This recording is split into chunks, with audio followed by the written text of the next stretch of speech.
Hello, I'm Bill Bailey, and this is E-Shed.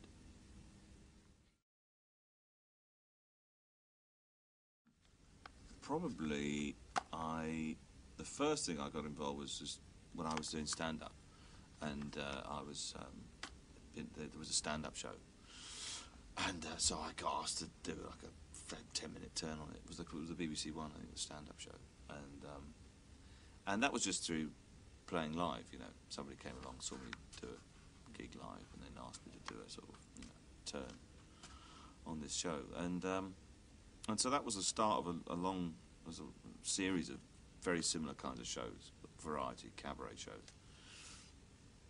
And then I auditioned to be in the repertoire of a company that was doing the Channel 4 sitcom festival, and out of that came Black Books. So that was the sort of, and then just really, the opportunities came along, through. Then one of the Buzzcocks, Sean Hughes, stopped doing he gave up doing the team captaincy, so I asked me to do it. But I get pitched a lot of ideas, for different programs and documentaries. I was really interested in this wild thing because I get, loads of things are very much like, here, get a celebrity to go into a jungle, and what they really want is to see you, losing it or something, or going into some meltdown, and I can't cope. And I just wasn't interested in that at all, because that's the kind of thing I do anyway. I just in my spare time. you know what I mean. If I'm sort of, there's no need for that. I just wanted it to have actually some kind of practical, almost some partly educational, but not in a very preachy way. Just a way of showing what can be done and what does go on. I went to the local primary school not far from here, Cambridge, and then I went to school in Bath, and it was one of these sort of you had to kind of pass an exam to get in, and there was and then I did the junior school was in Bath, and then the seniors was up the road, and I got a place at London University, a joint degree course between Central School Speech and Drama and Westfield College in London University to do English and Drama, and that was up to that point it was pretty conventional, and then I just gave up a bit, got distracted by performing. Really, so that was the end of that. No, I think just adapted really. I mean, I think for me it was a question of not really knowing what I wanted to do until I actually saw it, or I started to diverge from the what was going to be the conventional route of perhaps. Go to school, get to university, get a qualification, and then look for a job that was somehow matched those qualifications. And that didn't happen with me. When I was at university, I just thought, actually, there's something I want to be in control, I suppose, of my own destiny in a way, and actually write something, perform something which I'm going to be able to sustain me and interest me. And so it was probably meant that there was a lot of lean times in the early days, because there's not, when you're trying to start out on your own, it's quite difficult, but I remember seeing a gig. It was a stand-up gig in London, and it just seemed like it was like one of those moments. You have those sort of epiphany or whatever it is. Light bulb goes off, and you think, oh yeah, this is what I want to do. I think it's just the freedom of expression that you get with stand-up. It's one of the last bastions of free speech in a way in this country. You can just go up and say, do anything.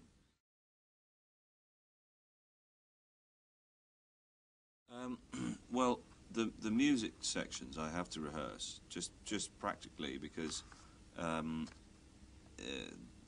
or musically, to make them make sense or work, you have to kind of figure out what you're going to do and how you're going to play it. And so I do tend to work those in, or try and rehearse them up at home, or I go and play in little clubs, just to get those pieces to be they're like the set pieces, if you like, in the show. But connecting those, I try not to make it too scripted or too polished. I'd rather it be quite loose, and I have a subject that I'm going to talk about, and I want something I want to say about it, but I don't quite know exactly how I'm going to say it, or that particular night. Well, I think what makes any comic has to find their own voice and their own style and how they perform, and that's what marks you out as your own original voice. You have to find it, and I've never been able to be too polished ever in a form of life. It's never really that organised. It's always going to be slightly on the hoof. But I kind of like that. I like it gives also there's a kind of adrenaline that helps the comedy. In the moment, I'll think up an idea, and actually a lot of my material, half my material, I write on stage. Half of it gets written at home, and ideas, and trying to find subject matter that's interesting, or I think people would find interesting, or music sections that have a kind of punctuation marks between the sort of the longer sections. But half of it's written on stage. Half of the material, half of the lines and the routines get developed in the moment. So really, I do, when I do a tour, during the tour things will get written during the show. So every show sort of as hopefully every show will be different. It keeps moving on, and you sort of develop something. You maybe like polish up a bit of routine, or you maybe like ditch something, or and more a subject matter interests you more, and you think, well, this is actually more relevant now than this other subject I'm going to talk about. Like in the new show, I'm starting to do a show in November, and I've just become fascinated with power and not political power, but actual where we get our power from, electricity and gas and water and all the basics of life, and how little we know about them, and how little we know where they come from, and how that we've sort of in this kind of sleepwalked into this situation. We just accept where it comes from, and it'll always be there, and half of it's owned by foreign companies, and where does it come from? What are we going to do about it in the next 20 years? And that fascinates me, and whatever subject that I'm actually reading about will be in the show. That's the way I always work. Yeah, Bill, where do you see yourself going in the next few years? More comedy, or more film, or more TV, or more wildlife? Well, it's interesting, Bill, you asked that, because I'd like to do more things like this, wildlife programmes. I think that being in any sort of situation where you have, let's be honest, you have what is determined celebrity. I think so many people just squander it away on totally worthless things, but where you can use it for some good is actually bring focus to things that might not necessarily get that, and that's what I want to try and do. More programs like that, more animal conservation, wildlife programs, and just more tours.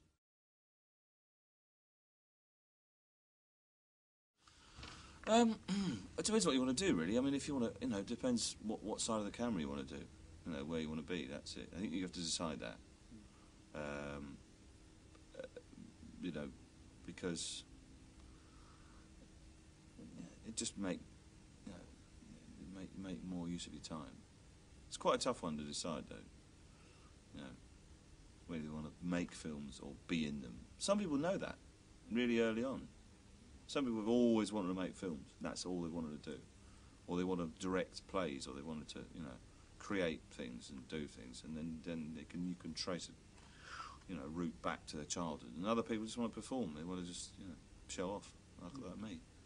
And so I think that's a key one. Just figure that out in your head what you want to do, and then you just got to try and keep an open mind, travel and take the work where it comes and leads you. But don't give up too easy. That's the thing. A lot of people just kind of They try something, they go, it doesn't work. They go, oh, well, that's it. What's the point?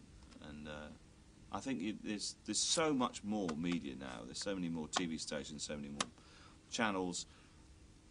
It is a lot easier to get hold of equipment and gear and stuff and travel around and do things. Just make things. I think you just got to do things.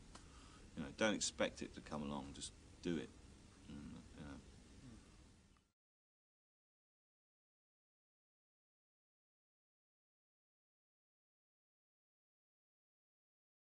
Hello, Internet.